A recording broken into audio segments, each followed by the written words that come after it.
माह मुहर्रमुल हराम का आगाज हो चुका है और पूरी दुनिया के अंदर जिक्र इमाम आली मकाम की महफिलें यकीनन आज पहली शब ही से उसका आगाज हो चुका होगा।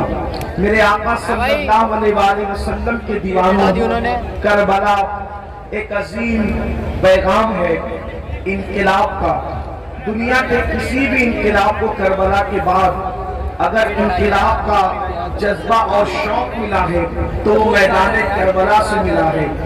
मेहनतें बद्र, ओहद, खंदक और खैबर में की गई उन मेहनतों की तहफ्फुज़ की जो जंग है उसे जंगे करबला कहते हैं। सहाबे किराम की मेहनतों को तहफ्फुज़ फराहम करने के लिए इमाम आली मकाम इमाम हुसैन अला जद्दी वाले सलाम ने अपना घराना लुटाया। दास्तान करबला हम हर साल सुनते हैं, बार बार सुनते हैं, लेकिन आपसे मैं पूछना चाहता हूँ, हमने इतनी मर्तबा करबला को सुना, बल्कि करबला शरीफ की महफिलें मुनक्किद की और इंशाअल्लाह ये क़यामत तक मुनक्किद होती रहेगी। लेकिन आपसे पूछना चाहता हूँ कि हमने करबला को सुनने के बाद अपने अंदर इनक़िलाब क्या पैदा किया, अपने अंदर तब्दीली क्या पैदा की। आइए आज करबला के हवाले से एक बात आपकी खिदमत में रखी जाए। उम्मीद करता हूँ कि बहुत तवज्जो से आप समाअत करेंगे। करबला की जो जंग थी एक नजरियाती जंग थी, यानी दो नजरिए आपस में दूसरे से टकराए और फिर आज 14वीं सदी के बाद यानी तकरीबन जो है वो 15वीं सदी के अंदर हम लोग किसके साथ खड़े हैं। याद रखें, यजीदी किसी को कहना हमारे माशरे में बहुत बड़ी गाली समझी जाती है और वो गाली होना भी चाहिए। याद रखें, यजीदी भी अगर उसको यजीदी कह दिया जाए तो वो चिढ़ जाता है, यानी कि यजीदी भी जो कल्बी तौर पर यजीदी है वो अपने आप को यजीदी कहलाना गवारा नहीं करता। मगर आज की इस महफिल के अंदर जिसमें हजारों की तादाद में ये सरों का समंदर है और उसमें अक्सरियत नौजवानों की है, थोड़ी देर के लिए हम अपना एहतिसाब करें। ये नजरियाती जंग है। नजरियाती जंग किसे कहते हैं? अल्लाह अकबर, यानी दो शख्सियतें नहीं बल्कि दो नजरिए आपस में टकराए और नजरिए के लिए जंग की गई। तो उसमें हम किसके साथ खड़े हैं? एक जात है सैयदना इमाम हुसैन की। ये बात भी आपसे कह दूं, हुसैन सिर्फ चंद फुट के किसी शख्सियत का नाम नहीं है, हुसैन मुकम्मल नजरिए का नाम है। हुसैन जो है एक मुकम्मल फिक्र का नाम है। हुसैन पाक एक मुकम्मल अंजुमन का नाम है। हुसैन पाक जो है वो मुकम्मल एक मसलक का नाम है। हुसैन पाक अल्लाह अकबर जोहदे मुसलसल की दावत पहन का नाम है। हुसैन पाक अल्लाह अकबर गैरतों की आबरू के तहफ्फुज़ का नाम है। हुसैन पाक अस्लाफ की मेहनतों के तहफ्फुज़ का नाम है। तो हम लोग किसके साथ खड़े हैं? इमाम हुसैन के साथ खड़े हैं या फिर यजीद भी चंद फुट के किसी एक इंसान का नाम सिर्फ नहीं है बल्कि यजीद भी एक नजरिए का नाम है। हम किसके साथ खड़े हैं? अल्लाह अकबर, जो लोग यजीदी नजरिए के साथ खड़े हैं, लाख अपने आप को हुसैनी कह ले, वो हुसैनी हो नहीं सकते। अब ये नजरियात क्या है? थोड़ी देर मैं तारीख के हवाले से आपकी खिदमत में पहले यजीद का नजरिया पढ़ता हूँ और उसके बाद इमाम आली मकाम का नजरिया पढ़ता हूँ। मैं नहीं कहूँगा किसी को, आप नहीं कहेंगे किसी को कि हुसैनी कौन है, यजीदी कौन है। इस महफिल में पहली मुहर्रम की मुकद्दस शब के अंदर अपने आप में डूब कर सोचना, किसके साथ खड़े हो?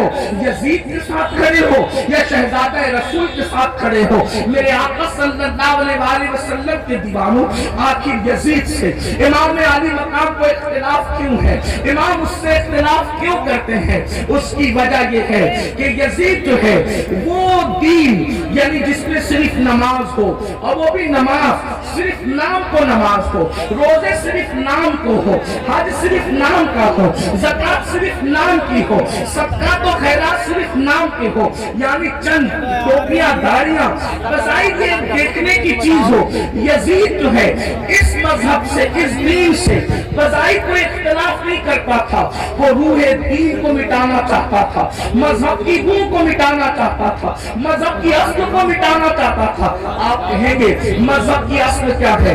नंबर एक, सबसे पहली मजहब की असल ये है कि रसूलुल्लाह सल्लल्लाहु अलैहि वसल्लम से मोहब्बत अपनी जान से ज्यादा की जाए, अपने माल से ज्यादा की जाए, अपने वतन से ज्यादा की जाए। सबसे पहली असास मजहब की ये है।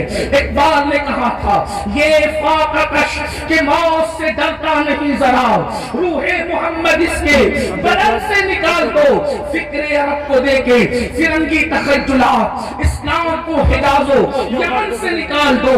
वो रसूलुल्लाह की अकीदतें, वो रसूलुल्लाह की मोहब्बतें, वो रसूलुल्लाह का प्यार। अल्लाहु अकबर, नबी का नाम तो लिया जाए लेकिन एहतराम वो ना हो जो सिद्दीक़ अकबर के कल्ब में था, जो फारूक आज़म के दिल में था, जो उस्मान गनी के दिल में था, जो मौला अली के दिल में था, जो साद, सईद, तलहा, जुबैर, अबू उबैदा इब्न अल-जर्राह, बिलाल हबशी, अबू हुरैरा, खालिद इब्न वलीद के दिल में था। अल्लाहु अकबर, यानी कि हुजूर अलैहिस्सलाम की शख्सियत एक आम इंसान की तरह रह जाए। मैं जितने हवाले आपके सामने जितनी बातें कर रहा हूँ, इंशाअल्लाह इसके हवाले यकीनन मैं आपको देने के हवाले से तैयार हूँ, लेकिन आप थोड़ा सा उसको पहले समाप्त कर लें। अल्लाह अकबर। उसके बाद यजीद का अंदाज ये था, अल्लाह अल्लाह, मुसलमान और काफिर के दरमियान फर्क करने वाली चीज नमाज है। सहाबा यही कहते रहे कि हम रसूलुल्लाह के जाहिरी दौर में मुसलमान और काफिर के दरमियान जो फर्क करते थे वो नमाज की वजह से करते थे, और वहां यजीद का हाल ये था। अल्लाह अकबर। बाद में आप मरवानी दौर में देखें यजीद की फिक्र, अल्लाह अकबर, जुमा की नमाज का हाल ये था कि जुमा का खुतबा इतना तवील करने वाले ने तवील किया कि असर का वक्त भी जाने लगा। तो अल्लाह अकबर, अल्लाह अकबर। फिर क्या हुआ? हजरत सैयदना अब्दुल्लाह इब्न उमर जैसी हस्तियों ने टोका तो अल्लाह अकबर, कहने वाले ने कहा कि मैं ये चाहता हूं कि आपके गर्दन का बोझ जो आपके जिस्म पर है उसको खत्म कर दिया जाए। मेरे आका अलैहिस्सलातु व तस्लीम के प्यारे दीवानों, इसी तरीके से आप देखें, यानी कि दीन बदलना, दीन का नाम लेकर दीन बदलना, वो दीन जिसमें नमाज न हो यानी रूहे नमाज, वो दीन जिसके अंदर अल्लाह अकबर नशे की मुकम्मल तौर पर कोई रुकावट न हो बल्कि नशा किया जाता हो। बल्कि यजीद के बारे में हाफिज इब्न कसीर यहाँ तक लिखते हैं कि यजीद उस नशेड़ी का और नशा करने वाले का नाम है कि जिसने सफरे हज में भी शराब पीना बंद नहीं किया। उसने सफरे हज में भी, संबल वालों और गिरदो नवाज से आने वालों, आपसे पूछना चाहता हूँ, हमारे हिंदुस्तान का कितना भी बिगड़ा हुआ आदमी अगर हज के लिए जाए तो कम से कम वो सफरे हज में शराब नहीं पीता। अल्लाह अकबर। लेकिन वो किस कदर बदबख्त था, किस कदर बदतरीन और पनीत था इब्ने कसीर के कौल के मुताबिक कि उसने सफरे हज में भी शराब पी। और बाज मुअर्रिखीन ने तो यहाँ तक उसके बारे में कहा है कि उसने अशआर कहे। अगर मुअर्रिखीन ने इंसाफ से काम लिया है तो मैं अहले इल्म की तवज्जो चाहता हूँ, मैं सिर्फ नाक़ी की हैसियत से इसको बयान कर दूं। अल्लाह अकबर। उसने कहा कि अगर दीने मुहम्मदी में शराब हराम है तो फिर ईसाई बन करके शराब पी लेना चाहिए। ये उसका नजरिया था। वो बंदर नचाता था, आपको पता है, वो बांसुरी बजाता था, आपको पता है। अल्लाह अकबर। और यहाँ तक के ख्वाजा हसन निजामी जैसे लोगों ने तो बहुत बड़ी बातें उसके बारे में लिखी, लेकिन मैं बहुत एहतियात के साथ ये बात कहूं कि यजीद उस बदतरीन इंसान का नाम है जिसने अपनी सौतेली माँ पर तक पाप की नजर डाली। लोगों ने और आगे के किस्से लिखे हैं, मैं उसकी तरफ नहीं जाता, लेकिन सिर्फ इतना कहना चाहता हूँ, उसने अपनी सौतेली माँ पर भी पाप की नजर डाली। शेख मुहक्किक शेख अब्दुल्लाह मुहद्दिस देलवी रहमतुल्लाह अलैह लिखते हैं, अम्मा जान सैयदा आयशा सिद्दीका को उसने बदतरीन गाली दी। और वो गाली शेख मुहक्किक ने लिखा है, लेकिन मजमे में मेरी बयान करने की हिम्मत नहीं है। वल्लाह वो सैयदा आयशा सिद्दीका जिसके बिस्तर पे कुरान नाज़िल होता हो, वो